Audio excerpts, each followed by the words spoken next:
could be a shining example of that.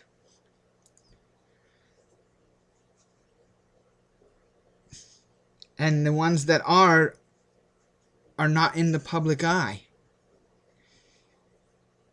So it's hard to find someone who has those qualities that you can pretty much try to copy and use them as an example of how to be. And so many people don't do it because of laziness. A lot of people just don't want to be a leader. And there are a lot of people in authority who use intimidation tactics and fear to over their people. And that's not a way to be a leader either. Because, putting fear in your people will create inefficiency in the workplace. And on top of that,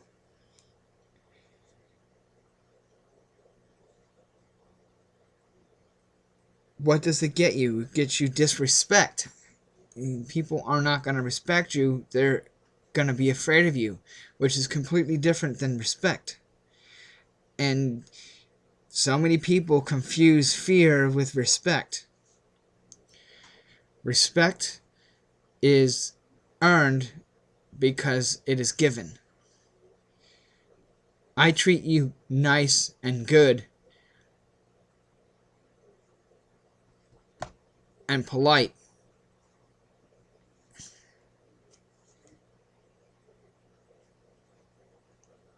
because you deserve it, not because I fear you.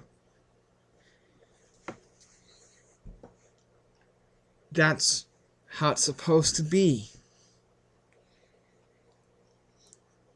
But it's not that way. And it's not that way because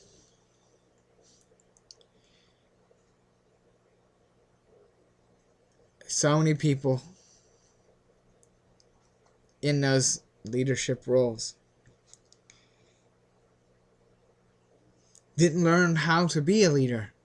They want the role of authority, but they don't want the responsibility that comes with it.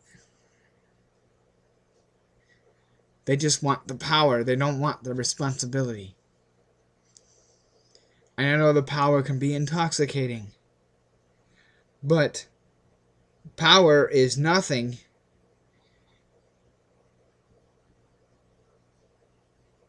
but an illusion. Power is nothing but an illusion without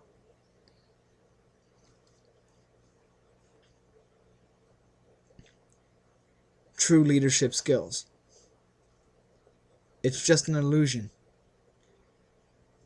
Just because you're in a role of authority and you have some power doesn't mean that you are better. And so many people think because they have that authority and that power that they are better. And that's simply not true, because one worker could have more knowledge about the job than you do because they've been working it longer. Another worker, could be, new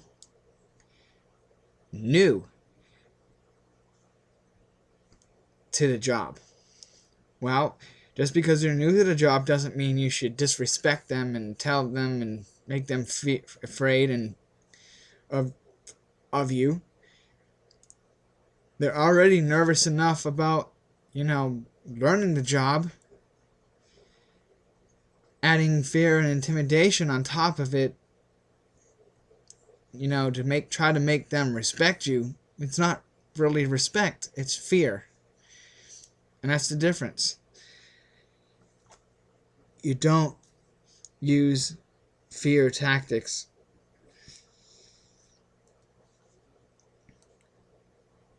or any other tactics. The only tactics you should use is learning, understanding, and patience. If you have understanding and patience with your workers, they will respect you more than intimidation and fear. Than through intimidation and fear. But now I'm trying to keep myself as calm as possible. And yet I know the nature of this video has to do with anger and frustration and rage. And I have a whole lot of it. A whole lot of it. So much that it's unbelievable. About a whole lot of things. It's taking everything I have and keep from losing control. Anyway, I think that people need lessons in leadership. They need to learn how to be a leader. And the funny thing about being a leader is that a leader is also a good follower. A good leader is also a good follower. And are willing to accept input from those that work for them. They're not only willing to accept input, but encourage it. For the sole purpose of improving not only their leadership, but improving the efficiency of the workplace.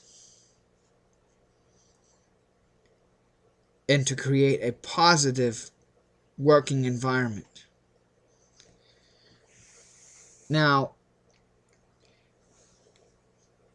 corporations such as McDonald's and Burger King and KFC and Wendy's don't create that environment. To outside appearances, like to the customer, it appears that they do.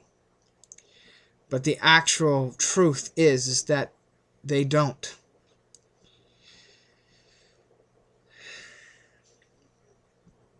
Workers are pretty much indentured servants. Slaves and managers of the places are generally slave masters. Well, not really the slave masters, but the slave drivers. They're the slave drivers. The slave masters are the corporation leaders, such as the CEOs and vice presidents and others close to those levels. They're the ones who, are the masters. And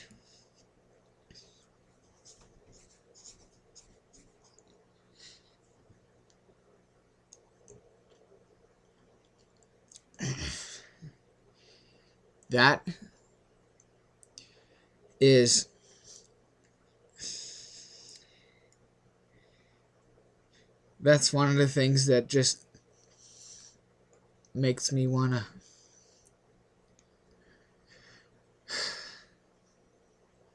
it just makes me want to lose control. That alone makes me want to lose control.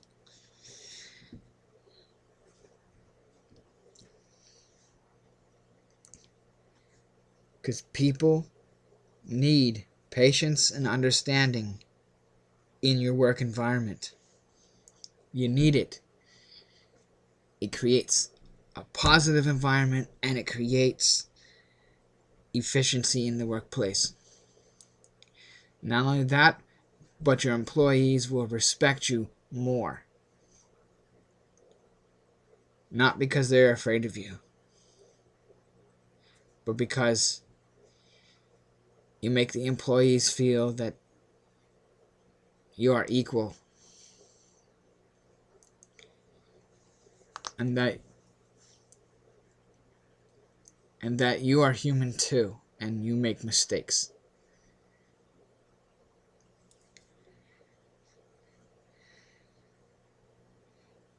Now,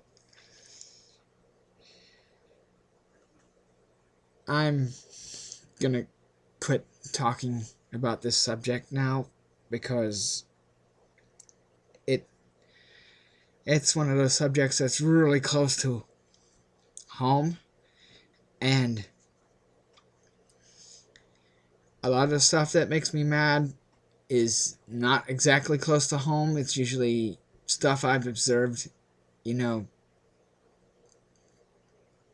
the world. But that subject kind of hits home, and because I deal with it every day, and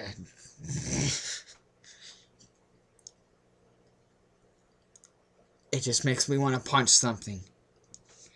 Not that I would, but the urge is there.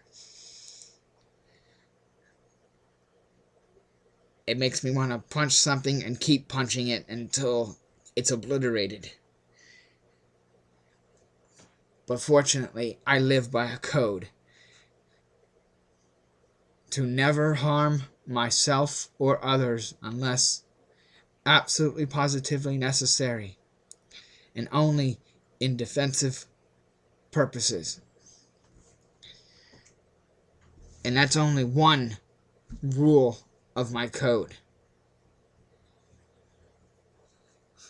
There are several other rules that I live by. I am the code. That's who I am. And that's why things make me so angry. Because I live by the code, and the code is not that hard to live by, and anyone can live by it. But no one listens to me. I get ignored and disrespected because I'm perceived to be a little different. Well, to tell you the truth, I may be a little different, a little abnormal, but the thing is that everyone else is abnormal. I'm the only normal one. I'm the only normal one, with the exception of a few others. There are a few others that are normal. It's the majority that's abnormal. You see, because normal is a perception. And what we perceive to be true is true. So I perceive myself to be normal, and for a majority of people to be abnormal. Therefore, it is true. Now, I will see you on the next episode of Infinite Rage.